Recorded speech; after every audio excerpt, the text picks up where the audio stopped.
Hi, my name is Joe Knapp, and today I'm presenting ChessWiz, a full-stack web application that I developed in a 3-week code sprint at devCodeCamp.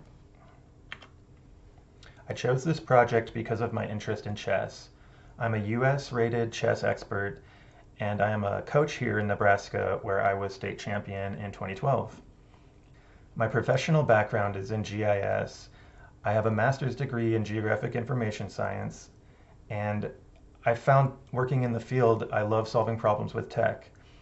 It was through GIS I had my first exposure to Python, which led me to coding and software engineering. So why chess? What business problem does my app solve? Chess has grown in popularity since the release of The Queen's Gambit on Netflix, and there is more interest than ever in learning chess. My app is geared towards 3 main types of users: chess enthusiasts, students, and their coaches. The app is providing a way for users to organize their games, analyze their games, and ultimately train, practice, and improve their chess. Here you can see my home workspace and the PC I built that I used to make this app. The tech stack I used is outlined here, and it includes a MySQL database, a Python Django backend that I tested with Postman, a JavaScript React frontend that I styled using CSS. And to highlight a few of the libraries, I used Axios for asynchronous requests, PGN Viewer was used for displaying chess games, and chess.js for move validation. In addition to the custom Django API, I integrated a third-party API, which was chess.com. And now for the exciting part, where we walk through and demo the app and its features. The first thing we'll do is log in. And we could register as a new user and choose a student or coach account. But I have an account set up for this, and so we'll go ahead and log in as a coach. Now in the coach view, we have the branding up here on the left for ChessWiz. We have some nav links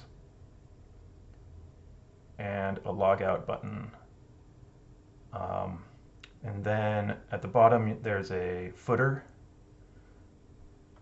And then in the center we have this main board, and it's fully featured. We can click through moves of the default game that's loaded here. We can autoplay through moves, and we can pause the autoplay.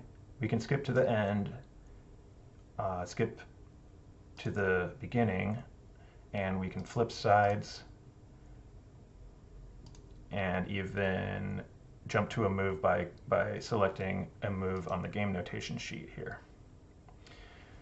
Okay, now for my games here, the player card has player name, rating, opening, and date, as well as a move preview and a favorites button.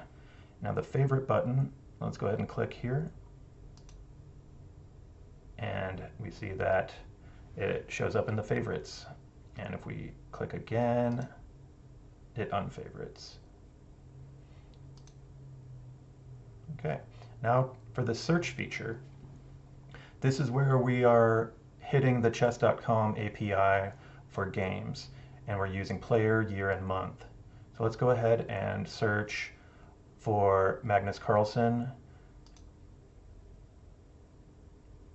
And here we have a search feed. Notice when I scroll down, this feed, the board still stays at center. Let's go ahead and click a game here. And you see this game populated on the main board, and we can play through the moves here. Okay, as a coach, let's look at this coach feature. I'll click home to go to the top here. Now, this feature allows us to assign a game to a student. So we select from this drop down a student, and I'm going to choose Chess Kid, and then this button will submit the game on the board to that student, and it will show up in their assigned feed. So submit. And now let's log out of the coach view and log back in as the student. Chess Kid.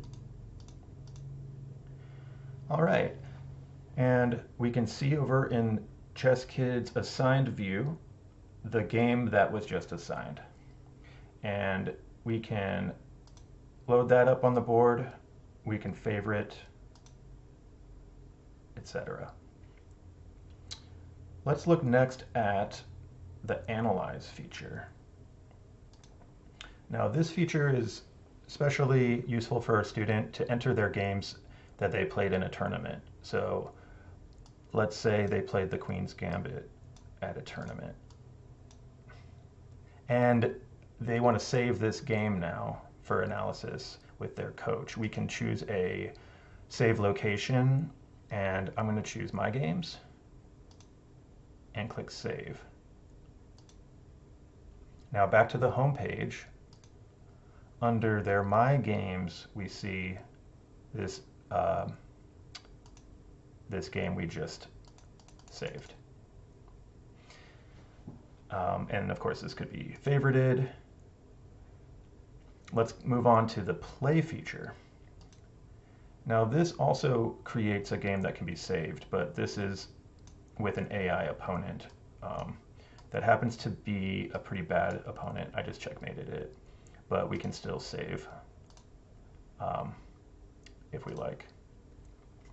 And finally, the About feature it contains some information about ChessWiz and the training platform. And at the bottom, we have a call to action. And that's about it. And now let's discuss some of the challenges I faced while developing this app. The main challenge was with the PGN format. PGN stands for Portable Game Notation, and it's the universal file format for chess games. Initially, with the main board where I want to display a PGN on the board using PGN Viewer, I encountered some difficulties and was able to solve these by downgrading node modules to a more compatible version. Meanwhile, on the analysis board, where the goal is to enter moves, have the user enter moves and then turn that into a new PGN, I overcame this difficulty by writing some custom code using the chess.js library. And with formatting PGNs, they come in all different forms. They're essentially text files requiring some complex regex. And for this, I employed a useful tool, ChatGPT-4, to help me parse the data. With the unlimited potential of this platform, I have several ideas I would like to implement in a future version. First, the search feature. I would like to add the ability to search API for openings using ECO code. This would be great for students and coaches alike to be able to look at the openings they're playing in their games, and then find high-level master games using the same openings. Next, I'd like to upgrade the AI, not only for playing against, but to allow for cloud evaluation of a specific position. And finally, comments. I originally conceived of this app as a social media platform involving the discussion of chess games, but decided to pivot and build this as a chess training tool instead. And that brings us to the end of the presentation. I want to thank you for watching. I really enjoyed making this, and I included my contact information on the screen. I look forward to connecting. Thank you.